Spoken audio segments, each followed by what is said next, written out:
केरल में विधानसभा चुनाव होने हैं।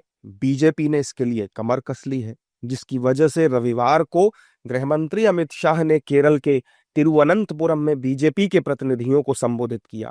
इस दौरान उन्होंने कहा कि दुनिया से लेफ्ट खत्म हो गई और देश से कांग्रेस खत्म हो रही है। अमित शाह के इस बयान पर कांग्रेस भड़क गई।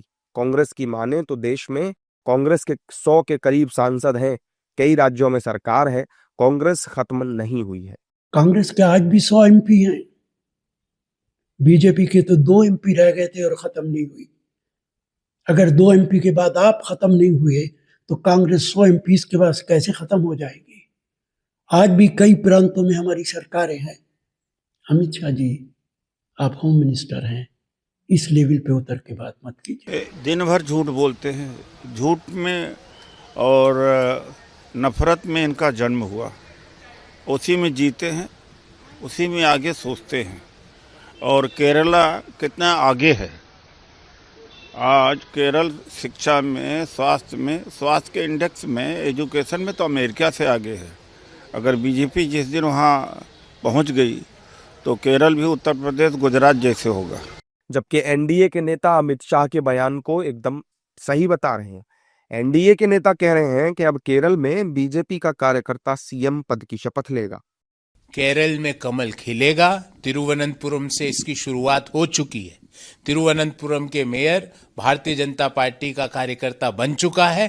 केरल में इस बार कमल पूरी तरह से खिलेगा, क्योंकि जिस तरह से 5 साल के बारंबार से कभी एलडीएफ लूट मचाती थी, कभी यूडीएफ लूट मचाती थी। एलडीएफ यूडीएफ को लूट में पीछे छोड़ती थी, यूडीएफ एलडीएफ को लूट में पीछे छोड़ती थी। तो केरल का जो विकास का जो सपना था केरल के लोगों का, इतनी साक्षरता दर होने के बावजूद विकास में केरल राज्य पीछे छूटता जा रहा था, क्योंकि वहां पे दोनों पार्टियों का ऑल्टरनेट लूट मॉडल चल रहा था। वो लूट मॉडल को केरल के लोगों ने समाप्त करने का मन बना लिया, और इसका परिणाम हमने तिरुवनंतपुरम के जो मेयर है वो भारतीय जनता पार्टी का कार्यकर्ता बना, और आने वाले समय में तिरुवनंतपुरम की जो सेक्रेटरीट है वहां भारतीय जनता पार्टी का कार्यकर्ता मुख्यमंत्री के रूप में शपथ लेगा। हर एक राजनीतिक दल का ये लक्ष्य होता है कि भाई हम हर राज्य में अपनी भूभाग पर हमारा दल का सरकार बने, हमारे सहयोगी की सरकार बने। तो केरला के अंदर में अगर विधानसभा चुनाव प्रस्तावित है, अगर लक्ष्य तय किया गया तो कौन सा अन्याय है। ये तो हर दल तय करता है। अमित शाह जी ने तय किया तो अच्छी बात है। दरअसल केरल में इस साल विधानसभा चुनाव होने वाले हैं। सभी राजनीतिक दल चुनाव के लिए कमर कस चुके हैं।